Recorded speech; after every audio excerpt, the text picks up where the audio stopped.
और भी।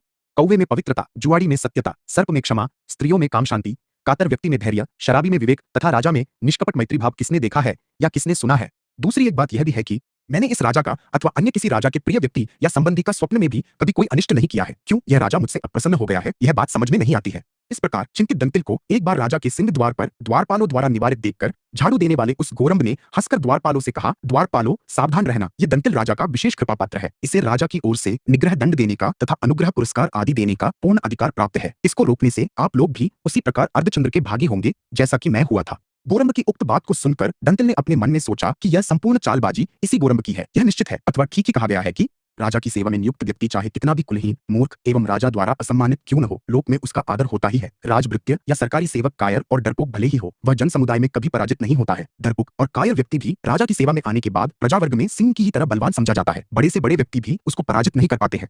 बहुत देर तक पश्चातापपूर्वक विलाप करने के बाद वह दंतिल नाम का सेठ अपमानित, निस्तेज एवं उद्विग्न होकर अपने घर चला आया। घर पहुंचकर रात्रि के प्रथम प्रहर में ही गोरंब को बुलाकर धोती तथा दुपट्टे से उसे सम्मानित करने के बाद उसने कहा, एंड कोट, प्रिय भद्र, उस समय मैंने कोष के कारण तुमको नहीं निकाला था। तुम ब्राह्मणों से पहले ही उच्च स्थान पर जाकर बैठ गए थे। यह देखकर अपमानित किया था। अब तुम उस अपमान को भूल जाओ और मुझे क्षमा कर दो। गोरंब ने स्वर्गीय राज्य के समान उन दोनों वस्त्रों को पाकर संतोषपूर्वक उस सेठ से कहा, श्रेष्ठन, मैंने उस अपमान के लिए आपको क्षमा कर दिया। आप अपने इस सम्मान के बदले में अब मेरे बुद्धि प्रभाव को देखिए और राजा के अनुग्रह को भी देखिएगा। यह कहकर वह गोरंब चला गया। किसी ने ठीक ही कहा है कि तराजू के दंडों और क्रूर व्यक्तियों का स्वभाव समान होता है। थोड़े ही में वे ऊपर चढ़ जाते हैं और थोड़े में ही नीचे भी उतर आते हैं। क्रूर या नीच व्यक्ति थोड़े में प्रसन्न होते हैं और थोड़े में ही अप्रसन्न भी हो जाते हैं।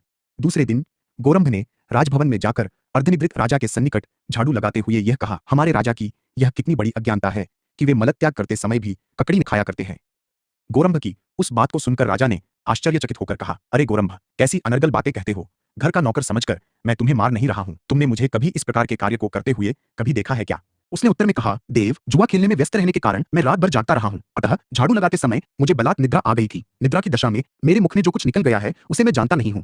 मैंने जानबूझकर कुछ नहीं कहा है। अतः महाराज मुझे क्षमा करें, मैं निद्रा के वशीभूत हो गया था। उसकी बात को सुनकर राजा ने अपने मन में सोचा, मैंने जन्म से लेकर आज तक कभी भी मलत्याग के समय ककड़ी नहीं खाई है। फिर भी इस मूर्ख ने अप्रासंगिक एवं असंभाव्य इस वृत्तांत को जब मेरे विषय में कहा है तो यह निश्चय है कि दंतिल के विषय में भी इसी तरह का कहा होगा। उस बेचारे दयनीय व्यक्ति को अपनी कृपा और राज सम्मान से वंचित करके मैंने अच्छा कार्य नहीं किया है। उसके समान साधु पुरुषों का ऐसा आचरण करना ही संभव नहीं है कि वे मेरे अंतःपुर की स्त्रियों के साथ अनुचित व्यवहार रखें। उसके अभाव में राजकार्य और पुरकार्य दोनों ही शिथिल पड़ गए हैं। उक्त प्रकार से अपने मन में विचार करने के बाद राजा ने दंतिल को बुलाकर वस्त्राभूषणों से सम्मानित किया और पुनः उसके पूर्व पद पर उसको नियुक्त कर दिया।